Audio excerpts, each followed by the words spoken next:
Assalamualaikum warahmatullahi wabarakatuh. Adik-adik kelas 11 di mana saja berada, pada video pembelajaran kali ini saya akan melanjutkan materi dari video sebelumnya, yaitu notasi sigma ya, masih dengan induksi matematika. Kali ini kita bahas tentang pembuktian induksi matematika, atau dengan judul nih, pembuktian pernyataan matematis dalam barisan. Nah, seperti itu.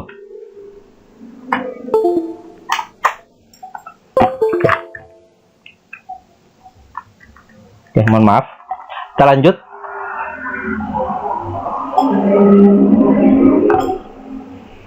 Nah, KD-nya masih sama dengan KD 3.1, masih menjelaskan metode pembuktian pernyataan matematis berupa barisan, ketidaksamaan, keterbagian dengan induksi matematika.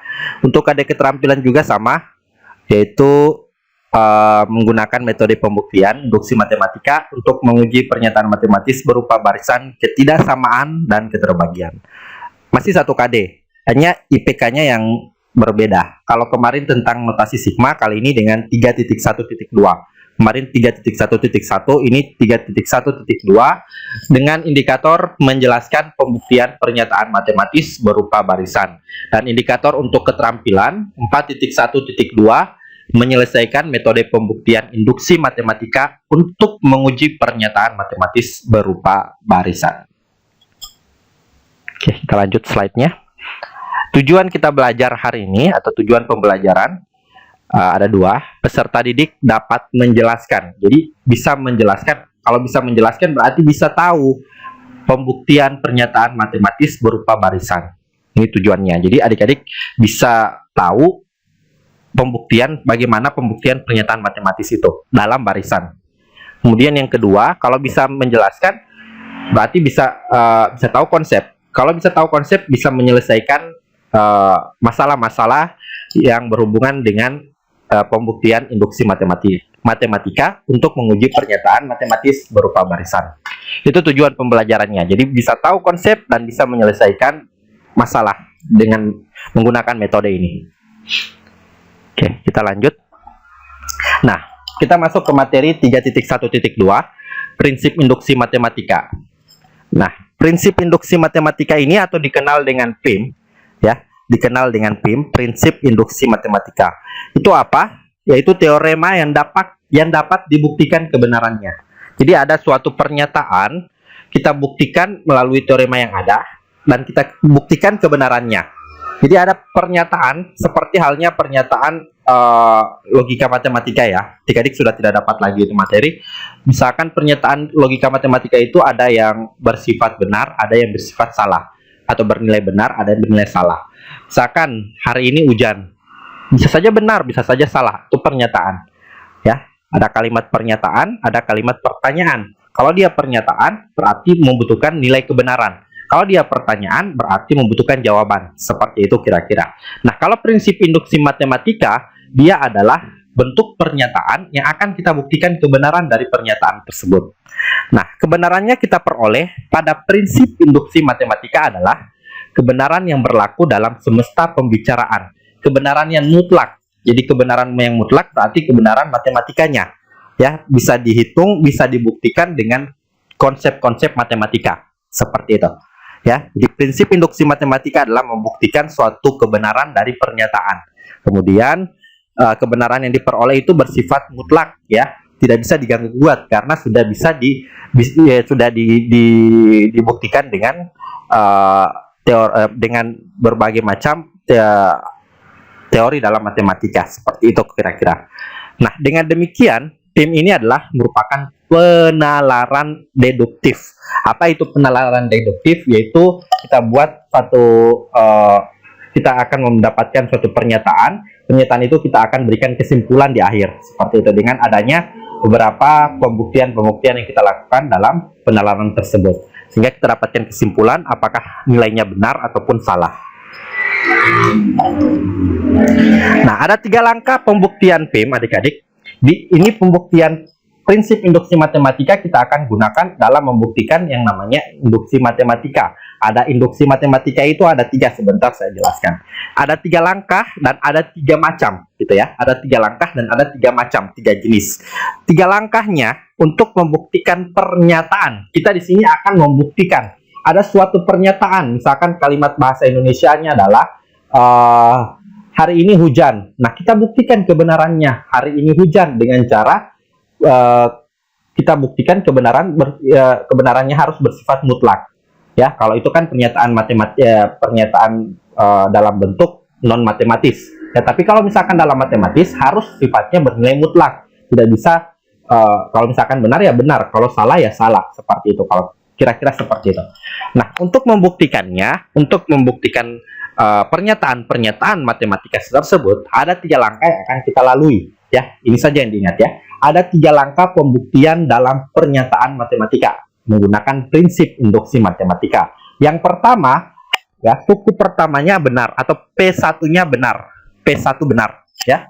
Langkah dasarnya P1 benar. Kemudian yang kedua, PK benar. Ya, PK benar. Maka PK tambah 1 bernilai benar untuk setiap bilangan asli K. Nah, seperti apa dia nanti sebentar saya jelaskan di slide berikutnya. Nah, pasti ini langkah pertama, langkah kedua. Langkah ketiga, kalau langkah ketiga namanya langkah kesimpulan ataupun bagian kesimpulan, ya. Pada bagian kesimpulan ini kalian akan menyimpulkannya, namanya saja kesimpulan, berarti menyimpulkan apa yang ada pada langkah pertama dan langkah kedua. Jika langkah pertama dan langkah kedua terbukti benar, maka dapat disimpulkan pernyataannya benar. Ya, seperti itu. Jadi, langkah pertama kita buktikan P1 benar. Kalau benar, kita lanjut ke langkah kedua. Kalau sudah tidak benar, berarti pernyataan itu salah. Ya, langsung kita vonis pernyataan salah. P1 kalau jika P1 salah, langkah pertamanya salah, maka tidak usah lanjut ke langkah kedua. Yang pasti kesimpulannya adalah salah. Nah, kalau misalkan langkah pertama benar, kita lanjut ke langkah kedua. Kita buktikan langkah kedua. Apakah langkah kedua juga bernilai benar? Kalau langkah kedua bernilai salah, kesimpulannya juga salah. Yang pasti kedua step tersebut, step pertama maupun step kedua, harus bernilai benar, maka kesimpulannya bernilai benar. Jika salah satu bernilai salah, maka pernyataan tersebut juga bernilai salah. Ya, mohon maaf ini terlalu cepat karena saya mengejar durasi waktu juga. Gitu ya. Itu intinya, kesimpulannya. Oke, ini yang saya katakan tadi. Pembuktian induksi matematika itu ada 3 macam, ada 3 jenis. Yang pertama, induksi matematika berupa barisan, pernyataan yang berupa barisan, ya. Yang kedua, berupa keterbagian, ya. Persamaan barisan ini kalau tidak salah. Barisan dalam bentuk persamaan seperti itu ya. Kalau ini keterbagian, ini keterbagian. Kemudian yang ketiga adalah prinsip induksi matematika yang ketiga adalah ketaksamaan, ya, ketaksamaan. Jadi ada 3 jenis induksi matematika yang akan kita bahas pada KD ini, yaitu barisan persamaan gitu ya, keterbagian maupun ketaksamaan. Seperti apa dia kita bahas hari ini, baru poin yang pertama ya. Hanya poin yang pertama pada video kali ini, yaitu barisan. Selanjutnya next video saya akan menjelaskan keterbagian dan ketaksamaan. Ya, jadi ada 3 langkah dan ada 3 macam. Kalau 3 langkah ini digunakan untuk membuktikan ketiga macam tersebut.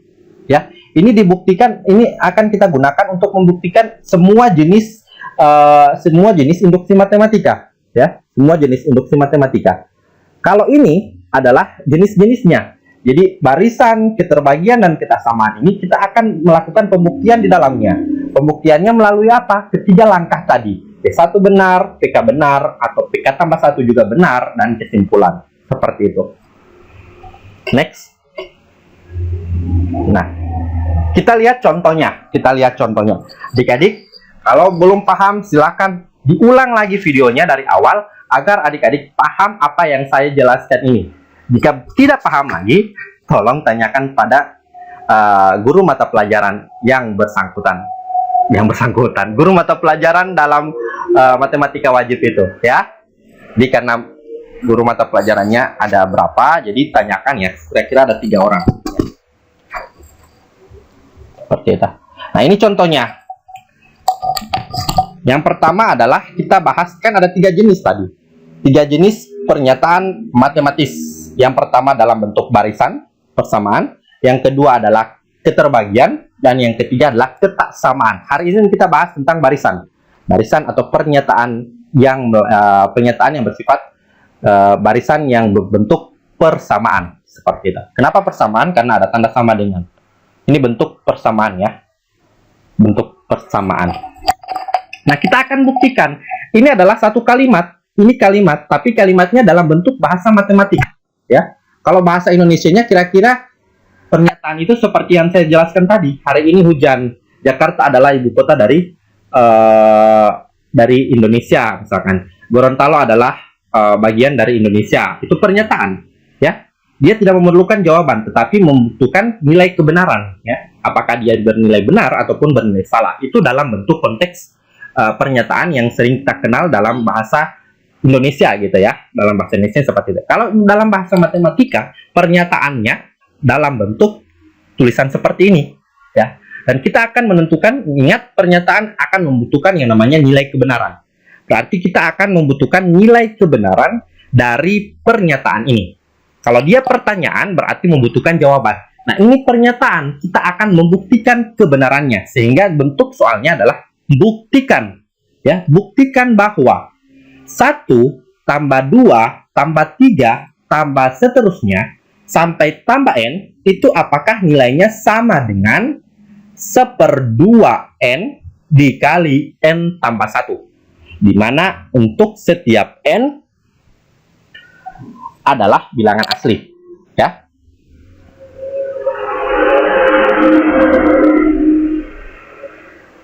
Oke.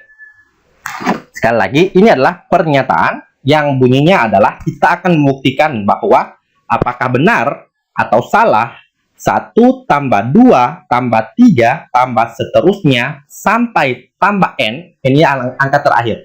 Apakah nilainya ini sama dengan 1/2 n dikali n tambah 1.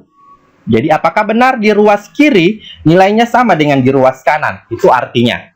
Apa itu n? N adalah bilangan asli. 1, 2, 3, 4, 5, 6, seterusnya. Ya, bilangan asli ya, masih ingat ya? Sekali lagi saya ingatkan, ini adalah pernyataan dalam bentuk matematika. Kita akan membuktikan apakah yang di ruas kiri sama dengan di ruas kanan. Oke, caranya bagaimana? Ada 3 langkah tadi. Untuk membuktikan, ayo kita selesaikan. Ini tertulis, ayo kita selesaikan. Berarti harus kita tuntaskan. Sekali lagi, kalau tidak paham, ulang dari yang pertama. Jika terlalu cepat video ini, jika ada adik-adik bisa mengatur kecepatan videonya, ya. Saya juga mengejar durasi waktu. Nah, ini bentuk pernyataannya. 1 tambah 2 tambah 3 tambah seterusnya sampai angka terakhir dituliskan n misalkan. Ya. Apakah sama dengan bentuk 1/2 n dikali n tambah 1? Apakah ini bentuk polanya? Ini artinya seperti ini. 1 tambah 2 tambah 3 sampai tambah n itu polanya apakah 1/2 n dikali n tambah 1? Gitu. Benar tidak? Ya. Nah, kita akan buktikan dengan 3 langkah tadi. Yang pertama adalah P1 benar. Yang tadi kan ada 3 langkah dalam menyelesaikan prinsip induksi matematika. Yang pertama adalah P1 benar. Apa itu P1? Ini dia. P1 benar. P1 benar. Oke. Kita ambil polanya. Ini barisannya. Ini polanya. Ini ya. Apakah barisan ini sama dengan polanya ini? Ya. Apakah barisan ini sama dengan pola yang ini? Nah, kita ambil polanya dulu. Kita tulis sebagai PN. Ini adalah PN. PN-nya adalah 1/2n. Ini kita tulis kembali ya. 1/2n dikali n tambah 1. Kita jangan pandang yang ini. Kita pandang yang ini dulu. Ya. P1 benar. Maka kita ambil pola ini. 1/2n dikali n tambah 1. Nah, apa itu P1? P1 adalah n dari pola ini kita ganti menjadi 1. Ya, setiap n pada pola ini kita ganti menjadi angka 1. Itu nih namanya P1 atau suku pertamanya, gitu ya. Suku pertamanya, P1 adalah suku pertama, angka pertama. Oke? Nah, P1 berarti suku pertamanya 1. N-nya diganti menjadi 1. Ini kan polanya 1/2 N dikali N tambah 1. Ini adalah pola. Maka kalau kita membuktikan P1 apakah benar, maka 1 ini atau N ini diganti menjadi 1. Sehingga bentuknya akan seperti ini. Pn, N-nya diganti 1. 1/2. Tetap N-nya diganti 1 berarti 1/2 kali N jadinya 1/2 kali 1. Gitu ya. 1/2 kali N berarti 1/2 kali 1. Nah, N yang di dalam juga kita harus ganti. Semua yang ada nilai N kita ganti 1. Ya.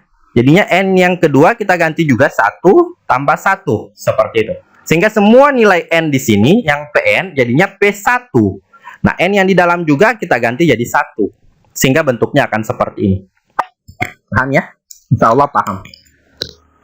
Oke. Selanjutnya, ini kita selesaikan, kita operasikan. 1/2 kali 1 hasilnya berapa? Ya, 5 kali 1 hasilnya 5. 7 kali 1 hasilnya 7. Semua yang dikali 1 adalah angka itu sendiri. Ya. Berarti kalau dia 1/2 dikali 1 hasilnya juga 1/2. Oke? Tuh, konsep-konsep perkalian. Sekarang 1 tambah 1. 1 tambah 1 hasilnya 2. Setengah dari 2 adalah 1.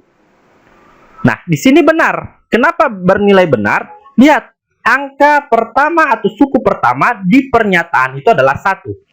Oke, gini. Kita telah menemukan ini, lihat kursornya. P1 kita ganti N-nya, semua N di sini kita ganti jadi 1. Kenapa 1? Karena kita akan mencari P1.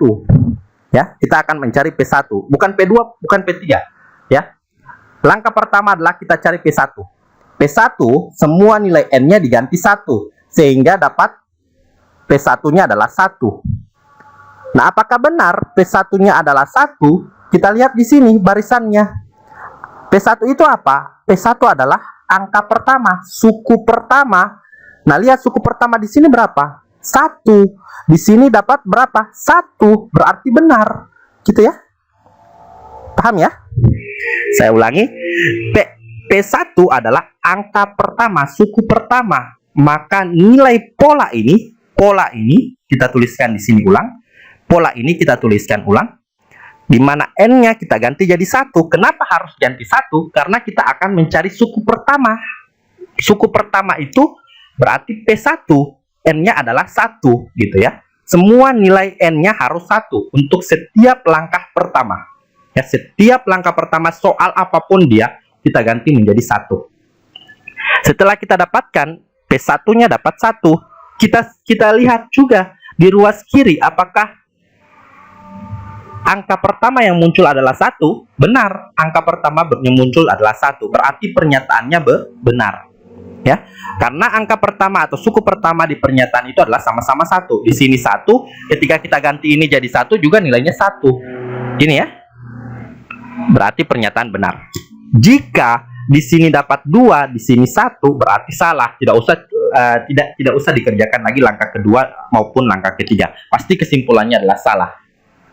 Oke, kita lanjut. Yang kedua adalah ada 2 ya. Yang pertama bagian kedua, langkah kedua, kita ada asumsi. Asumsi itu ada pendapat. Pendapat yang sudah bernilai benar. Kita asumsikan bahwasanya ada PK yang bernilai benar. Apa itu PK? PK adalah Pn yang kita ganti setiap N-nya jadi K. Ajan ya. Saya pause dulu.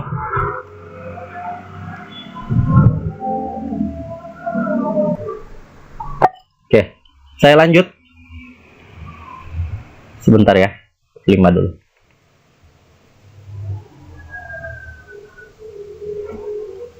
Sudah jalan ya. Nah ya.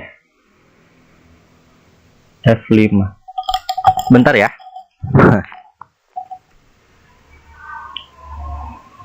Oke, tadi sudah P1-nya sudah benar. Sekarang PK. Kita asumsikan PK benar. Apa itu PK? PK adalah semua nilai N diganti jadi K. Ya, semua nilai N jadi K. Ini sudah bernilai benar. Ya, kenapa? Karena cuma kita ganti K. N dengan K sama saja, ya. Sama saja. N kita ganti jadi K. Sehingga bentuk yang tadi, soal tadi, ini 1 tambah 2 tambah 3 tambah bla bla bla tambah K. Jadi N ganti K. N ganti K. Ini jadi ganti K. Ini juga ganti K. Ini juga ganti K. Ya. Sehingga namanya jadi PK. Kalau ini namanya PN, ya. Masih PN. Tapi ketika kita ganti ini jadi 1, berarti jadi P1. Ketika kita ganti jadi K, berarti ini jadi PK. Gitu ya. Nah, ini jadi PK-nya. Semua N ganti jadi K. Oke? Ini adalah PK. PK kita asumsikan bernilai benar. PK bernilai benar. Oke. Kalau P1 kita buktikan kebenarannya. Benar atau salah? Ternyata tadi benar. Kalau PK, kita sudah tahu bahwanya PK ini benar. Oke, kita asumsikan PK-nya benar. Seperti itu. Nah, kita akan tunjukkan jika PK benar, apakah PK tambah 1 benar? Apa itu PK tambah 1? Sama dengan tadi. Kalau dia PK, semua N diganti jadi K. Kalau dia PK tambah 1, semua N ganti jadi K tambah 1. Ini ya, K tambah 1.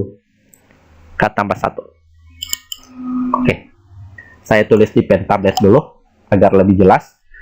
Soalnya kan gini, 1 tambah 2 tambah 3 tambah 4 tambah seterusnya tambah N sama dengan 1/2 N dikali N tambah 1.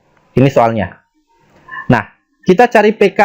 PK nilainya sudah benar ya. Kita asumsikan nilainya benar. Gitu. PK itu apa? Ini soal kita ganti jadi K. Semua nilai N kita ganti jadi K. Seterusnya sampai N jadi K. 1/2 K kali K tambah 1. Oke ya.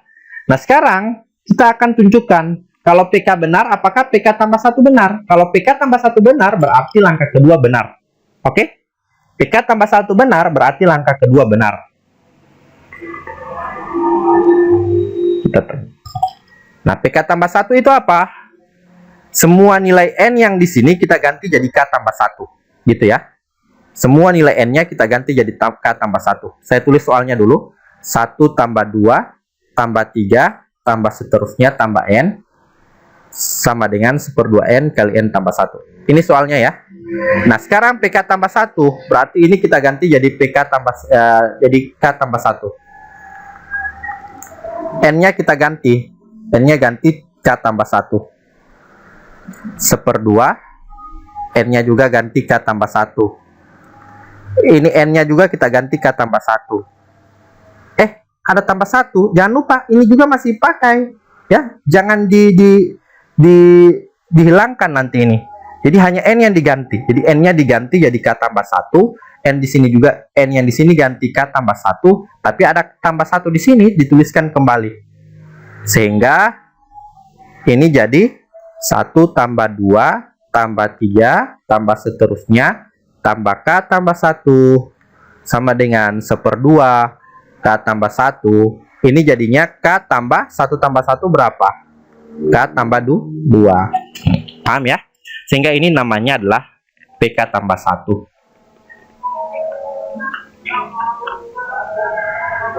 Oke. Ini PK tambah 1. Kita kembali ke slide tadi.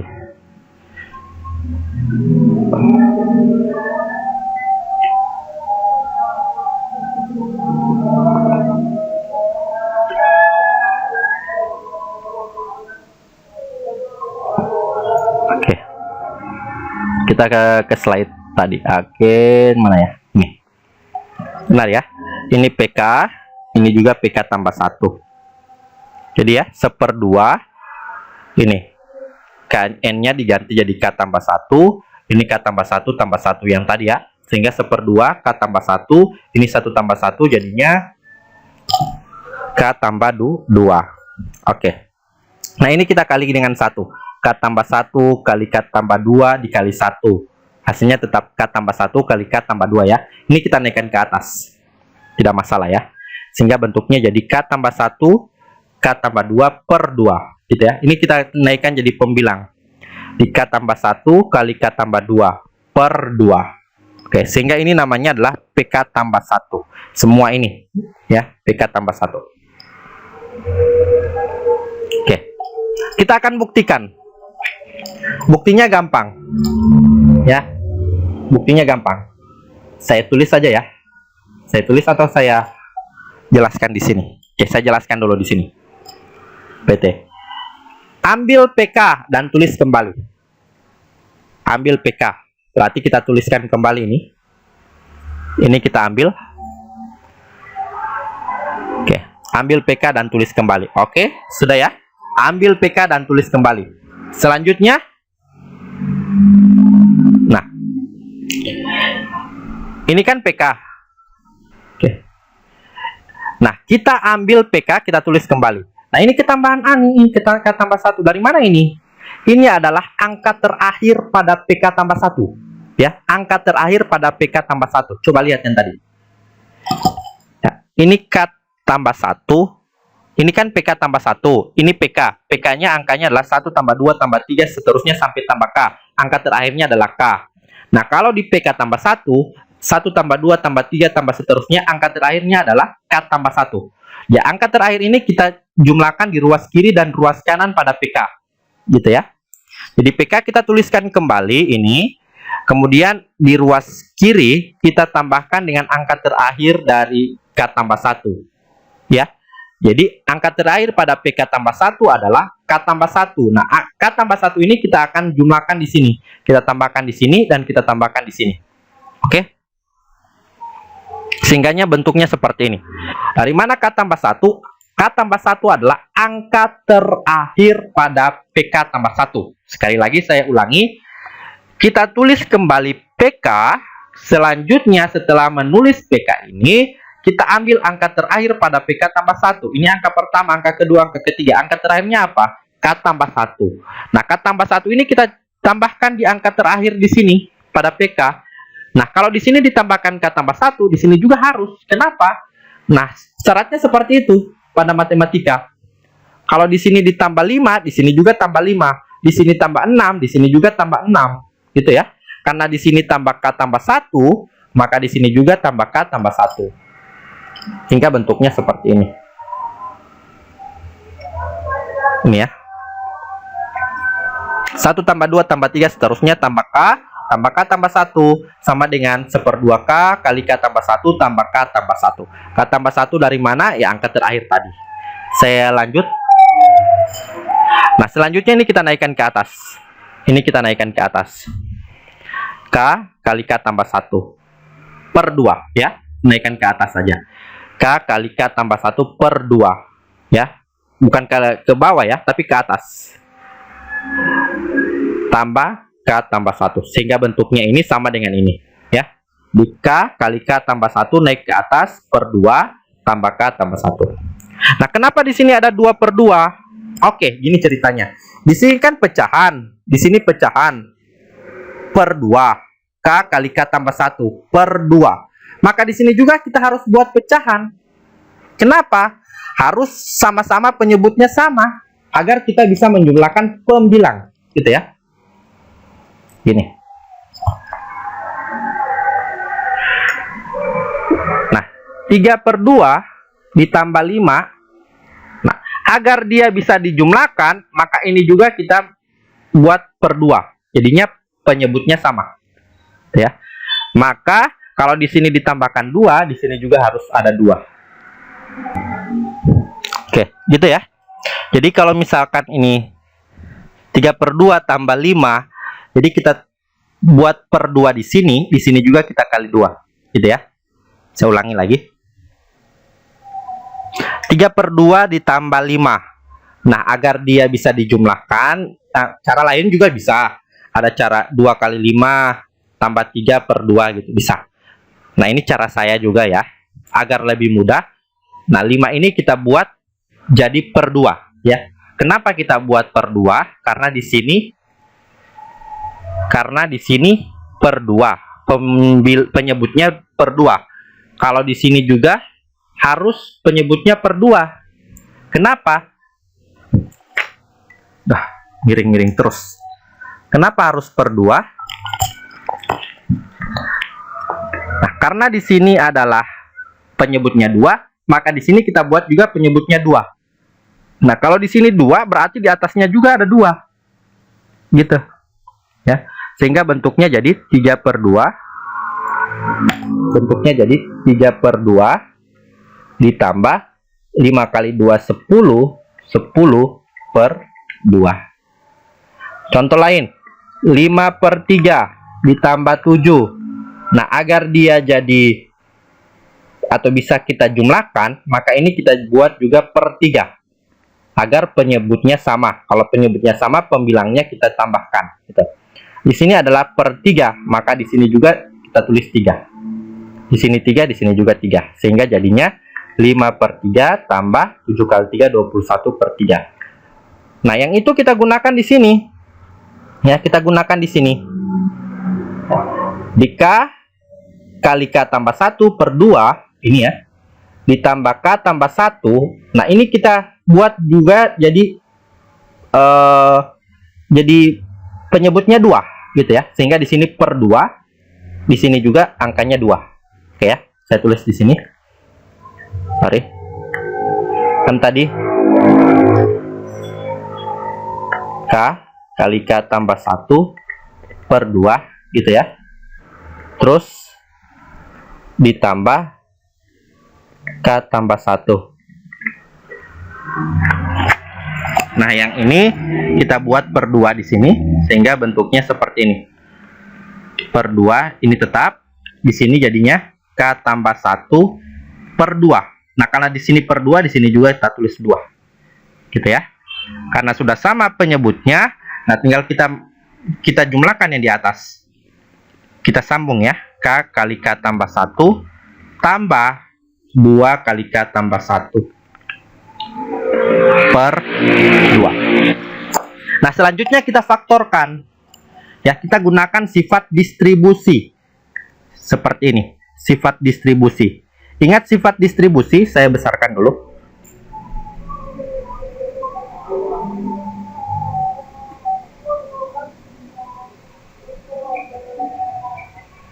Oke, ini sifat distribusi ya.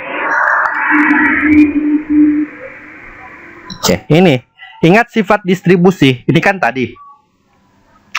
Sifat distribusi, A kali C tambah B kali C itu sama dengan, karena dia sama-sama ada C, kita keluarkan C-nya di luar. Sisanya A tambah B. Jadi A tambah B dikali C. Ya, paham ya? Di A kali C tambah B kali C. Ini kan sama-sama ada C. C-nya kita tulis di luar. Jadinya tersisa A tambah B. Sehingga bentuknya jadi A tambah B kali C. Contoh lagi.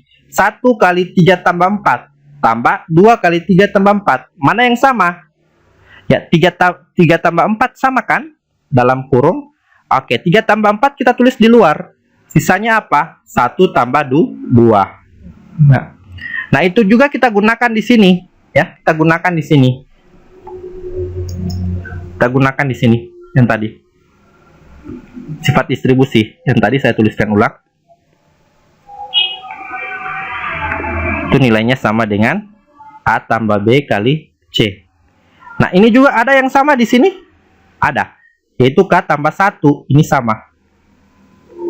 Nah, kita tulis di luar. Sisanya apa? Sisanya adalah K tambah 2. K tambah 2 per 2. Oke. Nah, benar. Kenapa benar? Kenapa bernilai benar? Coba lihat pernyataan PK. PK tambah 1, PK tambah 1 nilainya adalah K tambah 1 kali K tambah 2 per 2. Nah, di sini kita dapatkan pembuktian juga sama. K tambah 1 kali K tambah 2 per 2. Sama ya? Sama pasti. Ya, sama ini. Ini, pola ini dengan pembuktian sama. Karena sama berarti bernilai benar. Nah, karena langkah pertama benar, langkah kedua benar, maka kesimpulannya pernyataan ini bernilai benar. Ya, paham ya? Pasti. Saya ulangi, kenapa yang langkah kedua ini benar? Lihat, langkah kedua kita dapatkan pembuktiannya adalah ini. Ya, K tambah 1 kali K tambah 2 per 2. Sedangkan kita punya asumsi tadi, kita punya PK tambah 1 adalah K tambah 1 kali K tambah 2 per 2. Oke, ini sama dengan ini. Nah, karena sama, berarti kesimpulannya langkah pertama benar, langkah kedua benar, kesimpulannya pernyataan ini bernilai benar.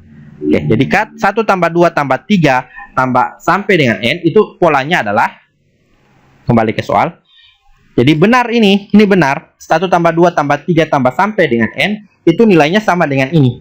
Ya, sama. Gitu. Karena melalui pembuktian tadi, langkah pertama benar, langkah kedua benar. Oke, sekian. Itulah penjelasan mengenai pernyataan ataupun pembuktian pernyataan matematis dalam barisan. Semoga bermanfaat dan semoga dipahami. Jika ada pertanyaan, silakan tanyakan kepada guru pengajar via WhatsApp grup bisa, Classroom bisa, dan ingat menggunakan bahasa yang sopan juga ya, karena adik-adik bicara dengan orang yang lebih tua, ya. Dengan via WhatsApp maupun via Classroom, tetap kita mengedepankan yang namanya sopan santun di dunia nyata maupun di dunia maya. Oke adik-adik, terima kasih. Wabillahi taufiq wal hidayah. Assalamualaikum warahmatullahi wabarakatuh.